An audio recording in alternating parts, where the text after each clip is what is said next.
आता आपण बोलूया आपल्या फायनान्शियल प्लॅनिंगच्या ब्लूप्रिंट मधल्या शेवटच्या आणि 10व्या स्टेपकडे, आणि ते म्हणजे लीगसी प्लॅनिंग.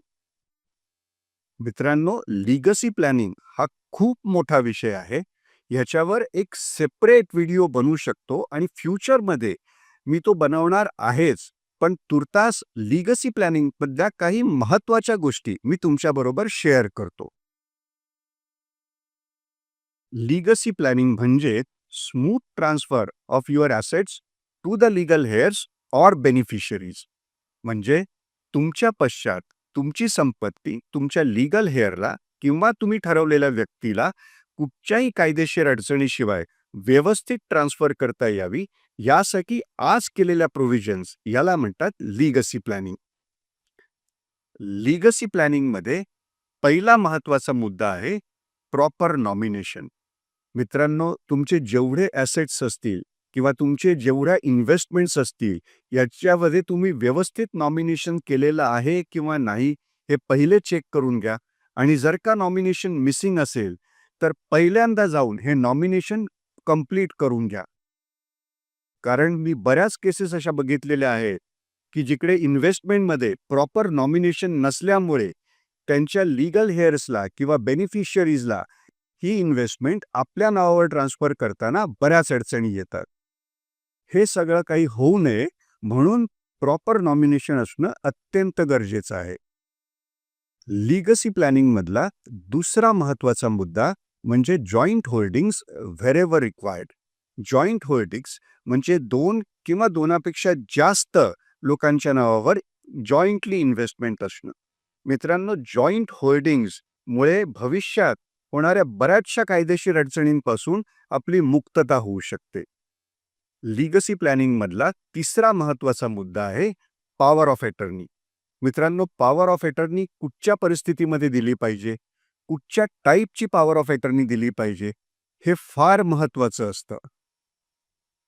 फॉर एक्झाम्पल, तुम्ही राहायला महाराष्ट्रामध्ये आहात, पण तुमची एखादी प्रॉपर्टी गुजरातमध्ये आहे. त्या प्रॉपर्टीचा तुम्हाला व्यवहार करायचा आहे, पण तुमच्या फिजिकल कंडिशनमुळे, तुमच्या हेल्थ कंडिशनमुळे किंवा तुमच्या बिझनेसमुळे तुम्हाला तिकडे जाता येत नाहीये. मग अशा परिस्थितीमध्ये तुम्हाला तिकडे कोणाला तरी पॉवर ऑफ अटर्नी देणं गरजेचं राहतं. पण ही पॉवर ऑफ अटर्नी कुठच्या पद्धतीची दिली पाहिजे? पॉवर ऑफ अटर्नीचे 2 प्रकार असतात, स्पेसिफिक आणि जनरल. आपल्या ह्या केसमध्ये स्पेसिफिक पॉवर ऑफ अटर्नी दिली पाहिजे, कारण हा व्यवहार संपला की ही स्पेसिफिक पॉवर ऑफ अटर्नी इररिलेव्हंट होऊन जाते. पण जर का आपण ह्या केसमध्ये जनरल पॉवर ऑफ अटर्नी दिली, तर हा व्यवहार संपल्यानंतर सुद्धा ती पॉवर ऑफ अटर्नी दुसऱ्या एखाद्या व्यवहारासाठी मिसयूज करण्याची पण शक्यता आहे. म्हणून पॉवर ऑफ अटर्नी देताना एखाद्या तज्ज्ञाचं मार्गदर्शन घेणं अतिशय गरजेचं आहे. लीगसी प्लॅनिंग मधला चौथा महत्त्वाचा मुद्दा आहे विल क्रिएशन. मित्रांनो, विल क्रिएशन आपण म्हातारपणीच केलं पाहिजे, ही एक जनरल समजूत आहे. पण जेव्हा आपण अर्निंग जर्नी सुरू करतो, आपण पैसे कमवायला सुरू करतो, तेव्हापासूनच आपण फायनान्शियल प्लॅनिंग बरोबरच विल क्रिएशन करून घेणं अत्यंत महत्त्वाचं आहे. लीगसी प्लॅनिंगचा 5वा मुद्दा आहे ट्रस्ट फॉर्मेशन व्हेनेवर बेनिफिशियल. हे मी तुम्हाला एका एक्झाम्पलच्या साहाय्याने समजून देतो. एका फॅमिलीमध्ये 2 मुलं आहेत. एक मुलगा व्यवस्थित आहे, दुसरा मुलगा मेंटली चॅलेंज्ड आहे. आई वडिलांची इच्छा आहे त्यांच्या पश्चात त्यांच्या मोठ्या मुलांनी त्यांच्या लहान मुलाचा व्यवस्थित सांभाळ करावा. पण त्यांना भीती पण आहे की त्यांच्या पश्चात कदाचित त्यांचा मोठा मुलगा त्यांच्या मेंटली चॅलेंज मुलाला एक्सप्लॉइट करू शकतो. मग ह्या परिस्थितीत त्यांनी काय केलं पाहिजे, तर त्यांनी एक ट्रस्ट फॉर्म केला पाहिजे आणि त्यांच्या संपत्तीचा काही भाग आणि काही प्रॉपर्टीज या ट्रस्टच्या नावे ट्रान्सफर केली पाहिजे आणि या ट्रस्टचा बेनिफिशियरी त्यांच्या मेंटली चॅलेंज मुलाला केलं पाहिजे. त्यामुळे त्यांच्या मेंटली चॅलेंज मुलाचं पुढचं आयुष्य कुठेही कॉम्प्रोमाइज होणार नाही, कारण ट्रस्टच्या संपत्तीमधून त्याला रेग्युलर बेनिफिट्स मिळत राहतील. मित्रांनो, लीगसी प्लॅनिंगमध्ये ह्याच्या व्यतिरिक्तही आणखीन बरेच मुद्दे येतात, पण त्यासाठी मी एक सेपरेट व्हिडिओ बनवीन. तुर्तास ह्या 5 गोष्टी जरी तुम्ही व्यवस्थित फॉलो केल्या, तरी तुमचं लिगसी प्लॅनिंग व्यवस्थित होऊन जाईल आणि आपल्या फायनान्शियल प्लॅनिंगच्या 9 स्टेप्सप्रमाणे तुमची 10वी स्टेपसुद्धा व्यवस्थित कंप्लीट होईल. तर मित्रांनो, या आहेत इन डेप्थ फायनान्शियल प्लॅनिंगच्या 10 स्टेप्स. मित्रांनो, या 10 स्टेप्स फॉलो करून तुम्ही कंप्लीट फायनान्शियल प्लॅनिंग करून घेतलं, तर तुम्ही फायनान्शियल फ्रीडम लवकरात लवकर अचीव्ह करू शकाल. पण याच्यापैकी कुठलीही स्टेप मिस केली, तर फायनान्शियल फ्रीडम मिळवणं तुम्हाला तेवढं कठीण होऊन जाईल.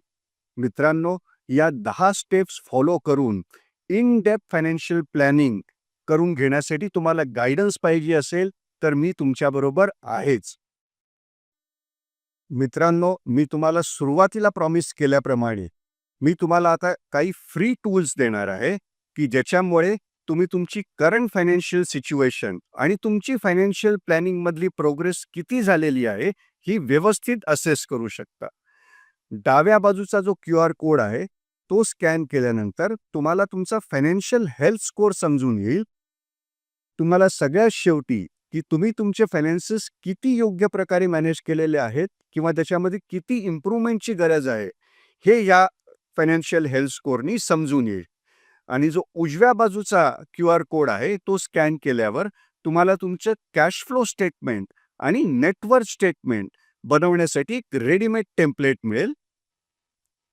मित्रांनो, हे दोन्ही टूल्स आपल्या वेबसाईटवर म्हणजे www.sskfinsol.com वर अवेलेबल आहेत. तुम्ही या वेबसाईटला व्हिजिट करून हे दोन्ही टूल डाउनलोड करून वापरू शकता आणि तुमच्या फायनान्शियल फ्रीडमचा रोडमॅप तुम्हाला माझ्याकडून बनवून पाहिजे असेल, तर तुम्ही मला समोर दिलेल्या नंबरवर किंवा ईमेल आयडीवर संपर्क करू शकता. मी तुमचा फायनान्शियल फ्रीडमचा प्लॅन तयार करून तुम्हाला लवकरात लवकर फायनान्शियल फ्रीडम मिळवून देण्यासाठी तत्पर आहे. तर आजचं हे सेशन आपण इथेच थांबवूया आणि तुमच्या फायनान्शियल फ्रीडमची जर्नी सुरू करूया.